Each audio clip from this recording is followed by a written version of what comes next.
상실, 두려움, 그리고 정의를 위한 싸움. 김보빈. 어제 1월 20일 2025년 도널드 J. 트럼프 대통령은 여러 가지 행정명령을 서명했습니다.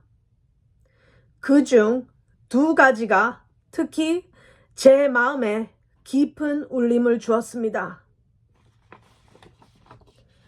그 명령들을 보면서 제 마음은 따뜻해졌고 동시에 오랫동안 억눌러 왔던 슬픔이 솟구쳐 왔습니다. 이제는 더 이상 침묵할 수 없다는 생각이 들었습니다. 2024년 12월 12일 저는 미국 시민권을 취득했습니다. 이날 12.12는 저에게 특별한 의미를 가지고 있습니다. 단순히 제 개인적인 성취의 날이 아니라 한국인들에게는 1980년 12.12 군사 반란을 의미하는 날이기도 하기 때문입니다. 그날 많은 생명이 희생되었고 한국 민주주의를 위한 싸움의 상징적인 날입니다. 그날 저는 미국 시민권을 얻게 되었고 제 여정이 시작되었습니다. 저는 하나님을 믿는 사람입니다. 교회를 가지는 않지만 하나님을 믿고 있습니다. 저는 우연을 믿지 않습니다. 제 시민권 취득도 단순히 서류 작업의 결과가 아닙니다. 저는 제 권리와 자녀들을 위해 싸울 수 있는 신의 부름을 받았다고 느낍니다. 어제 대통령이 서명한 행정명령은 제 개인적인 싸움과 깊은 연관이 있습니다. 첫 번째 명령은 정부가 자유로운 발언을 억압하지 않도록 보장하는 것입니다. 두 번째 명령은 정부가 정치적 반대자들을 공격하는 방식, 즉 정부 권력의 남용을 중단하는 것입니다. 저는 이 2가지 명령을 보면서 깊은 감정을 느꼈습니다. 왜 이 2 명령이 저에게 중요한지, 왜 그것이 저를 눈물나게 하였는지 설명드리겠습니다. 저는 2007년 국제학생으로 미국에 왔습니다. 교육을 받으며 더 나은 미래를 꿈꿨습니다.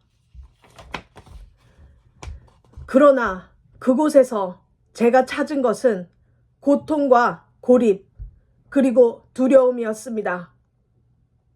저는 리카르도 S. 올므스비와 결혼했습니다. 하지만 그는 저를 학대하는 사람이었습니다.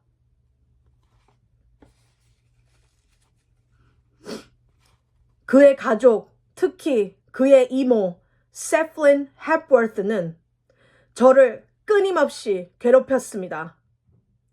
외국에서 혼자 힘들게 살아가던 저에게 그들은 외부인처럼 저를 대했습니다. 그들이 보여준 것은 인간적이지 않았습니다. 가정폭력뿐만 아니라 제 삶을 억누르는 체계적인 잔인함이었습니다. 아이다호 브리검 영 대학교에서의 경험도 마찬가지였습니다. 예수 그리스도 후기 성도 교회는 저에게 도움을 주기는커녕 폭력적인 결혼 생활을 계속 유지하라고 하였습니다. 그들은 제 남편이 변할 것이라고 믿으며 저는 그 폭력 속에서 살아가야 했습니다. 그들은 결혼의 신성함을 얘기했지만 제가 필요로 했던 것은 그 신성함이 아니었습니다. 저는 죽어가고 있었고 제 주변엔 아무도 도와주지 않았습니다. 2010년 두 번째 딸 자케이샤를 낳은 후 저는 드디어 용기 내어 입을 열었습니다. 제 교수님이 저의 멍자국과 영양 부족을 알아채고 저를 Dove Center이라는 가정폭력 쉼터에 소개해 주었습니다. 하지만 예수 그리스도 후기 성도 교회는 저에게 계속해서 Dove Center는 마약 중독자나 나쁜 여자들이 가는 곳이라며 저를 비난했습니다. 저를 도와야 할 교회가 오히려 저를 버렸습니다. 저는 아이다호로 도망쳐 리칼도의 이모 세플린 헵워스의 집에 머물렀습니다.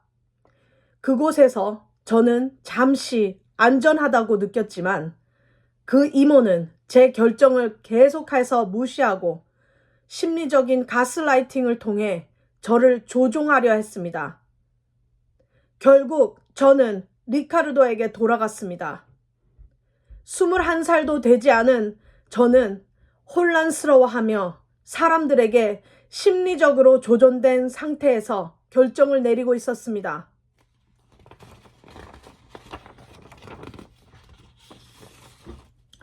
지금에 와서 돌이켜보니 그때의 모든 일이 얼마나 큰 조작과 감정적 학대였는지 명확하게 알게 되었습니다.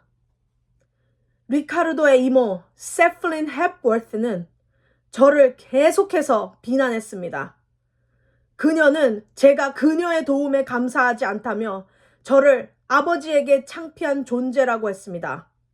하지만 저는 그런 사람이 아니었습니다. 저는 그저 젊고 외롭고 누구의 도움도 받지 못한 피해자였을 뿐이었습니다. 저는 제 아버지에게 무엇을 말해야 할지 몰랐습니다.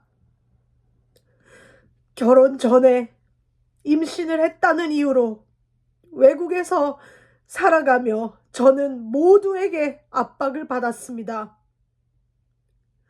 그 두려움은 끔찍했습니다.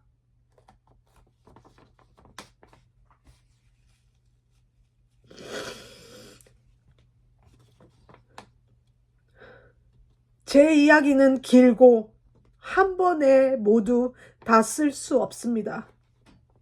하지만 오늘 이 부분을 공유하고 싶은 것은 여전히 제 마음을 괴롭히는 것이 있기 때문입니다. 제 아이들 자헤이샤와 자키샤의 양육권을 잃었던 그 순간 저는 알지 못했습니다. 그 마지막 교환이 참으로 마지막이었다는 것을 2013년 리카르도의 이모 세플린 헵워스는 제가 그녀의 집에서 제 딸들을 데리러 갔을 때 그 이후로 다시는 제 아이들을 제 품에 안을 수 없게 하였습니다. 저의 전화와 메시지는 무시당했고 저는 아무리 외원해도 아무리 애원해도 아이들과 대화할 수 없었습니다. 누군가의 감시와 청취가 없이는 저는 제 아이들에게 마음대로 이야기할 수도 없었고 마음대로 아이들과 시간을 보낼 수도 없었습니다. 법원 시스템은 저를 배신했습니다. 임시 양육권을 서명한 판사 마크 세뮤얼 레모 판사는 전에 리카르도 올므스비 제 남편 가족과 세플린 헵워스 가족과 친분이 있는 사람이었습니다. 그로 인해 제 사건이 왜곡되었습니다. 법원 서류에는 거짓말이 가득했고 저는 목소리를 낼 수 없었습니다. 저는 아이들을 버린 어머니로 그려졌지만 저는 하루에도 몇 번씩 그 이모에게 전화를 걸고 메시지를 보내고 이메일을 보냈습니다. 저는 언제나 제 아이들과 연락하고 싶어 했고 그 이모는 저를 무시했습니다. 이제 저는 더 이상 침묵하지 않겠습니다. 제 이야기를 공유하는 이유는 제가 혼자가 아니라는 것을 알리고 싶기 때문입니다. 저는 이 시스템이 저와 제 자녀들에게 저지른 끔찍한 불법과 부정의에 대해 싸울 것입니다. 제 이야기가 누군가에게도 도움이 되기를 바랍니다. 이 이야기는 아직 끝나지 않았습니다. 이는 훨씬 긴 이야기의 한 조각에 불과합니다. 차차 제 경험을 나누겠습니다. 그리고 이 이야기가 당신의 마음에 조금이라도 울림을 주셨다면, 제 이야기가 가슴에 와 닿으셨다면 저와 계속 함께 해 주십시오. 이는 단지 넷플릭스 시리즈보다 길고 중요한 이야기의 시작일 뿐입니다. 제 이야기를 들어주셔서 감사합니다. 그리고 가능하면 많은 사람들과 제 이야기를 공유해 주시길 바랍니다. 하나님의 은총이 당신과 함께 하기를 기도합니다.